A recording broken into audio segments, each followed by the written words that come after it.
दोस्तों नमस्कार। आज है 19 अक्टूबर 2025 दिन रविवार। यूपी की सुर्खियों में आपका स्वागत है। आइए देखते हैं फटाफट अंदाज में यूपी की खबरें। दीपावली से पहले लखनऊ और आगरा के लोगों को बड़ी राहत मिली है। ग्रीन गैस लिमिटेड ने सीएनजी और पीएनजी की कीमतों में एक रुपये की कटौती की है।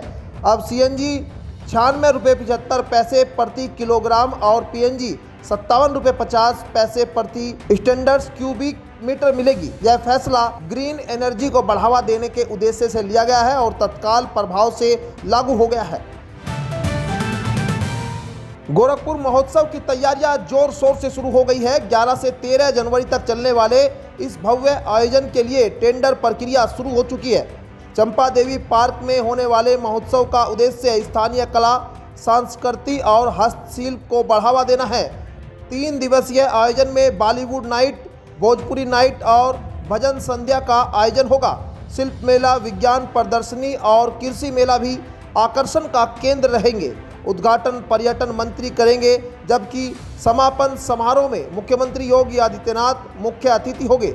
दिसंबर से ही प्रचार प्रसार कार्य तेज किया जाएगा ताकि अधिक से अधिक लोग जुड़ सके। लखनऊ यूनिट में तैयार 4 ब्रह्मोस मिसाइलें भारतीय सेना को सौंपी गई है। रक्षा मंत्री राजनाथ सिंह और मुख्यमंत्री योगी आदित्यनाथ ने इन्हें रवाना किया। इस अवसर पर राजनाथ सिंह ने कहा कि भारत अब टेकर नहीं बल्कि गिवर की भूमिका निभा रहा है। लखनऊ की ब्रह्मोस इकाई का टर्नओवर अगले वर्ष 3000 करोड़ रुपए तक पहुंचेगा, जिससे 500 करोड़ रुपए जीएसटी के रूप में मिलेंगे। उन्होंने कहा कि ब्रह्मोस सिर्फ हथियार नहीं बल्कि शिक्षा और स्वास्थ्य के नए अवसर खोलेगा। जीएसटी से कई स्कूल और अस्पताल बन सकेंगे। इससे एमएसएमई सेक्टर को भी बड़ा लाभ मिलेगा। कानपुर की वेद सेसो मैकेनिका कंपनी ने पहली बार लिंके अपमैन बुश कोच के अनसेबल्ड बोगी फ्रेम तैयार किया है। शनिवार को 40 बोगी फ्रेम की पहली खेप चेन्नई स्थित इंटीग्रल कोच फैक्ट्री भेजी गई। कंपनी को कुल 940 बोगी फ्रेम का ऑर्डर मिला है और हर माह 40 फ्रेम भेजे जाएंगे। इनसे राजधानी और शताब्दी एक्सप्रेस के कोच तैयार हो गए। वंदे भारत और मेमो ट्रेनों के बागी फ्रेम भी यही कंपनी बना रही है। एलएचबी कोच स्टेनलेस स्टील से बने होते हैं और दुर्घटनाओं में एक दूसरे पर नहीं चढ़ते, जिससे ये अधिक सुरक्षित माने जाते हैं। उत्तर प्रदेश के 14 जिलों के बैंकों में इस समय 9128 करोड़ रुपए लावारिस पड़े हैं। यह रकम 3 करोड़ 13 लाख निष्क्रिय खातों में जमा है, जिनमें पिछले 10 साल से कोई लेन देन नहीं हुआ। मथुरा, अलीगढ़, गोंडा, लखीमपुर खीरी, कुशीनगर और अन्य जिलों में बैंक अब इन खातों के वारिसों की तलाश में कैंप लगा रहे हैं। जिन खातों में 10 साल तक लेन देन नहीं होता, उन्हें निष्क्रिय मानकर उनकी रकम आरबीआई को भेज दी जाती है। बताया जा रहा है कि देश भर में ऐसे खातों में कुल 1.82 लाख करोड़ रुपए बिना दावेदार के पड़े हैं। अयोध्या में दीपोत्सव की भव्य तैयारियां पूरी हो चुकी है। 19 अक्टूबर को मुख्यमंत्री योगी आदित्यनाथ रामकथा पार्क में श्री राम का राज तिलक करेंगे। पुष्पक विमान रूपी हेलीकॉप्टर से राम, लक्ष्मण, सीता और हनुमान के स्वरूप पहुंचेंगे, जिनका सीएम स्वागत करेंगे। झांकियों की शोभा यात्रा और लोक कलाकारों के पारंपरिक नृत्य से रामनगरी गूंज उठेगी।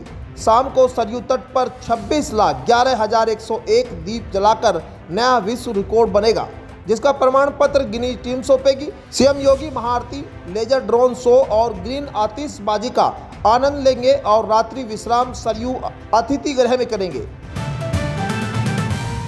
मुख्यमंत्री योगी आदित्यनाथ ने दीपावली से पहले ग्रामीणों को बड़ा तोहफा दिया है। अब गांव और कस्बों के लोग रोडवेज की मुख्यमंत्री जनता सेवा बसों में 20% कम किराए पर सफर कर सकेंगे। ये बसें जिला मुख्यालय से अधिकतम 100 किलोमीटर तक चलेगी और रात में गांव में ही ठहरेगी।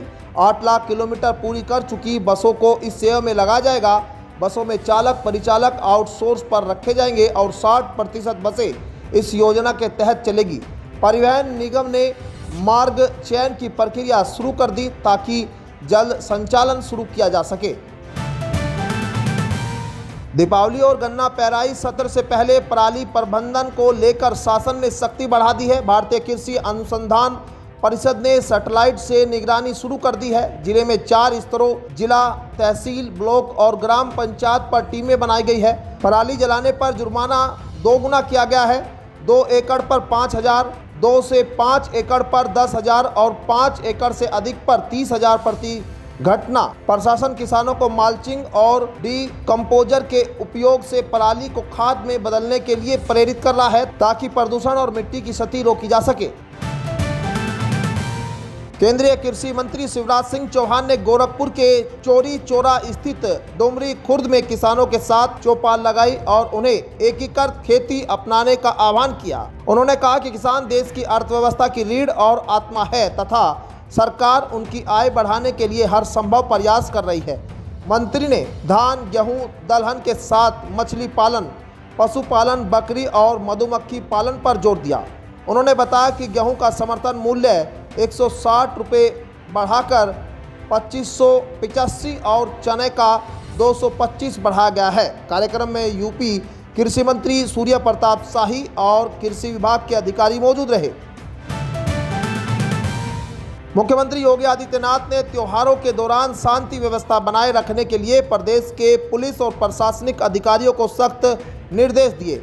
उन्होंने कहा कि सभी अधिकारी लगातार फील्ड में रहे और अधीनस्थों की लापरवाही न होने दे। बाजार, भीड़-भाड़ वाली जगहों और मंदिरों में पुलिस गश्त, ड्रोन और सीसीटीवी निगरानी के आदेश दिए गए हैं।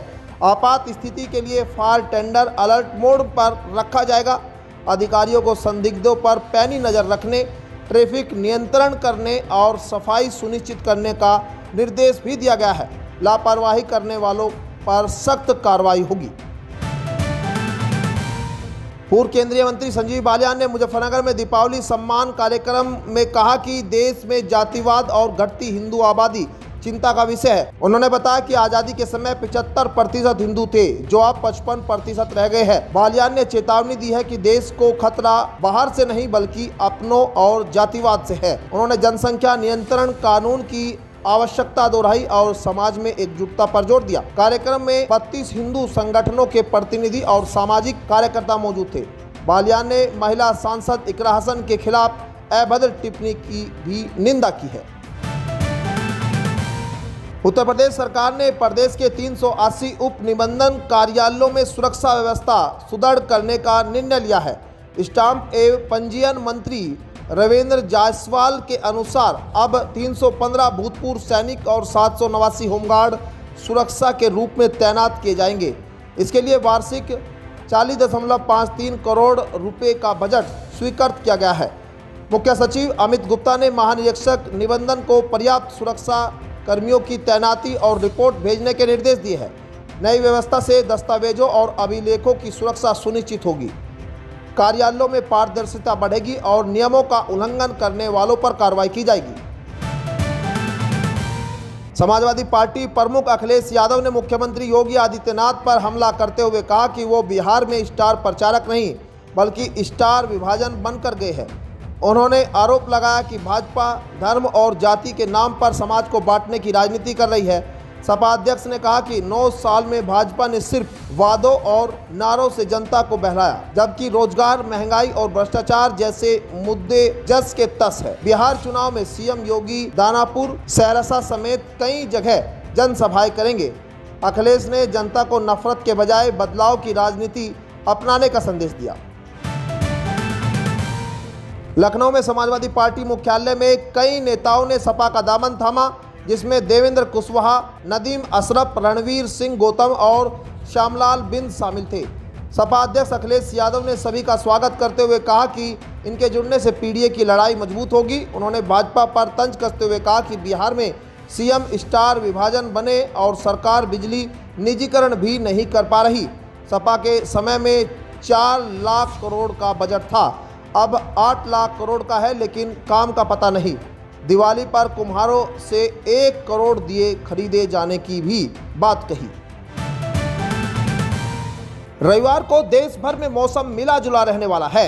उत्तर भारत में दिन में धूप खिलने के बावजूद शाम में ठंडी होगी। मौसम विभाग के अनुसार उत्तर प्रदेश में 19 अक्टूबर को अधिकतम तापमान 32 डिग्री सेल्सियस और न्यूनतम 19 डिग्री सेल्सियस रहने का अनुमान है। दिवाली के बाद राज्य में सुबह और शाम ठंड अधिक महसूस होगी। खासकर ग्रामीण इलाकों में हल्की धुंध और कोहरे की संभावना है। लोग गर्म कपड़े और अलाव का सहारा ले सकते हैं। पहाड़ी राज्यों में बर्फबारी और बारिश का अलर्ट है, जबकि दक्षिण भारत के तटीय क्षेत्रों में मध्यम से भारी बारिश और आंधी तूफान की चेतावनी जारी है। तो ये थी आज की 15 फटाफट खबरें। अगर आपको वीडियो पसंद आया तो वीडियो को लाइक, शेयर व कमेंट जरूर करें। धन्यवाद।